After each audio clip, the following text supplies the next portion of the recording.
ভাবো, তোমার বাবা আছে।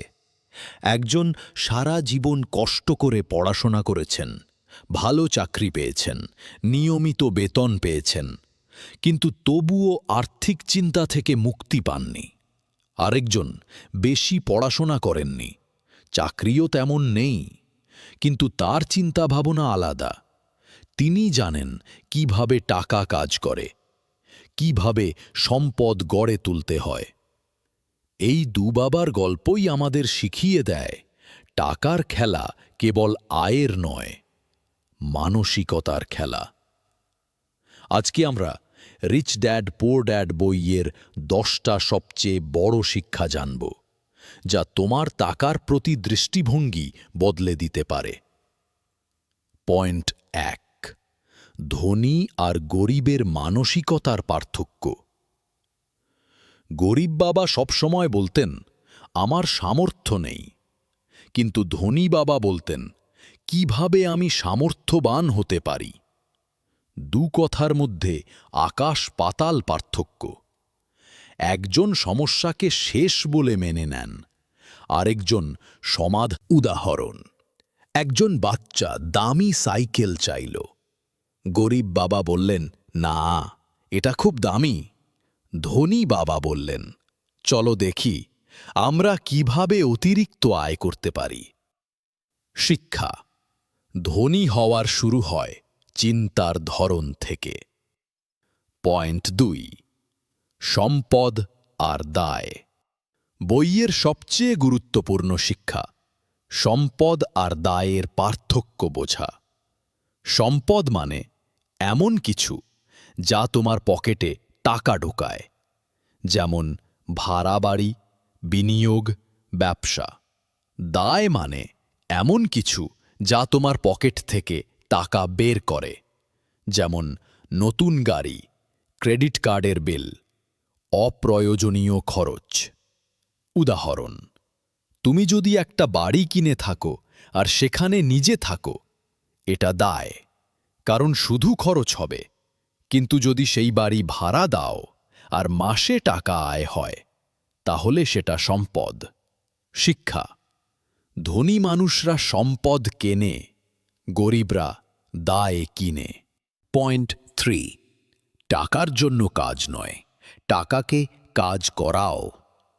গরিব বাবা বলতেন, ভালো করে পড়াশোনা করো, চাকরি করো। ধনী বাবা বলতেন, পড়াশোনা করো, কিন্তু শিখো কিভাবে টাকা তোমার হয়ে কাজ করবে।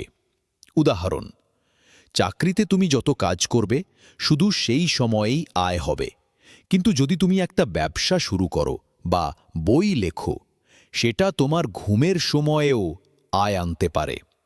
শিক্ষা, ধনীরা প্যাসিভ ইনকাম তৈরি করে। পয়েন্ট 4, আর্থিক শিক্ষা জরুরি। আমরা স্কুলে অঙ্ক, ইতিহাস, বিজ্ঞান শিখি, কিন্তু টাকা ব্যবহারের শিক্ষা পাই না।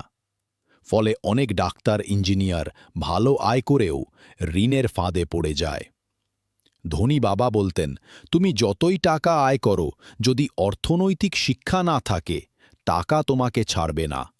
শিক্ষা, টাকা বোঝা একটা দক্ষতা, আর সেটা শেখা দরকার। পয়েন্ট 5, রিস্ক নেওয়ার মানসিকতা। গরিব বাবা বলতেন, টাকা হারানোর ভয় আছে, কিন্তু ধনী বাবা বলতেন, রিস্ক না নিলে কিছুই শেখা যায় না। উদাহরণ, শেয়ার মার্কেটে অনেকেই ভয় পেয়ে ঢোকে না, কিন্তু যারা শেখে, ধৈর্য ধরে থাকে, তারা ভবিষ্যতে বড় লাভ করে। শিক্ষা, ব্যর্থতা মানে শেষ নয়, ব্যর্থতা মানে শেখার সুযোগ। পয়েন্ট 7, ব্যবসার মালিক হও। চাকরি করলে তোমার বস সবসময় লাভবান হবে, কিন্তু ব্যবসা বা কোম্পানি গড়ে তুললে তুমি মালিক।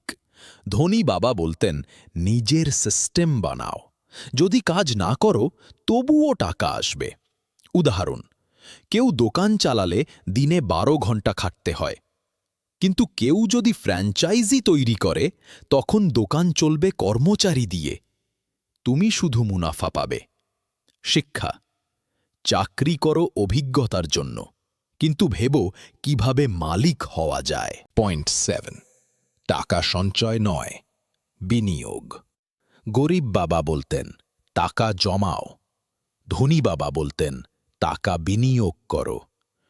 কারণ জমা টাকা মুদ্রাস্ফীতির কারণে কমে যায়, কিন্তু বিনিয়োগ করা টাকা বাড়ে। উদাহরণ, ১,০০০ টাকা ব্যাংকে রেখে দিলে বছর শেষে হয়তো সামান্য সুদ পাবে, কিন্তু শেয়ারে বা ব্যবসায় বিনিয়োগ করলে সেটা কয়েক গুণ হতে পারে। শিক্ষা, টাকার মূল্য কমতে না দিয়ে বাড়ানোর উপায় খুঁজো। পয়েন্ট 8, ট্যাক্স আর আইন বোঝা। ধনী মানুষরা কোম্পানি আর আইনকে ব্যবহার করে ট্যাক্স কম দেয়, কিন্তু সাধারণ মানুষ ট্যাক্স দেয় না বুঝেই। ধনী বাবা বলতেন, আইন জানা মানে খেলায় এগিয়ে থাকা। উদাহরণ, কোম্পানি মালিক হলে অনেক খরচ ট্যাক্স ছাড় পায়, কিন্তু চাকরিজীবীকে সরাসরি বেতনের ওপর ট্যাক্স দিতে হয়। শিক্ষা, অর্থনীতি শুধু উপার্জন নয়, কৌশল। পয়েন্ট 9, শেখার জন্য কাজ করো, টাকার জন্য নয়। তরুণ বয়সে যদি তুমি শুধু টাকার পেছনে ছুটো, তুমি সীমাবদ্ধ থেকে যাবে। বরং এমন কাজ করো যেখানে শেখা যাবে। বিক্রি, যোগাযোগ, নেতৃত্ব। ধনী বাবা বলতেন, দক্ষতা তৈরি করো, টাকা নিজে আসবে। উদাহরণ, কেউ হয়তো ছোট চাকরিতে কম টাকা পায়, কিন্তু শিখে নেয় মার্কেটিং। কয়েক বছর পর সেই দক্ষতায় বড় ব্যবসা গড়ে তোলে। শিক্ষা, অভিজ্ঞতা হল সবচেয়ে বড় সম্পদ। পয়েন্ট 10, ধনী হওয়া মানে স্বাধীনতা। শেষ শিক্ষা, ধনী হওয়া মানে অনেক টাকা নয়, বরং স্বাধীনতা। নিজের সময় নিজের মতো ব্যবহার করা, পরিবারের সঙ্গে থাকা, ভ্রমণ করা, এগুলোই আসল সম্পদ। টাকা তোমাকে বেঁধে না রেখে মুক্তি দিক, এটাই বইয়ের সবচেয়ে বড় বার্তা। আউট্রো, এই ছিল রিচ ড্যাড পুয়ার ড্যাড বইয়ের 10টা শিক্ষা। তুমি যদি আজ থেকে মানসিকতা পাল্টাও, তাহলেই শুরু হবে তোমার আর্থিক স্বাধীনতার যাত্রা। মনে রেখো, টাকা শুধু সংখ্যা নয়, এটা এক ধরনের শক্তি। আর সেই শক্তি কাকে দেবে? ভয়কে নাকি স্বাধীনতা?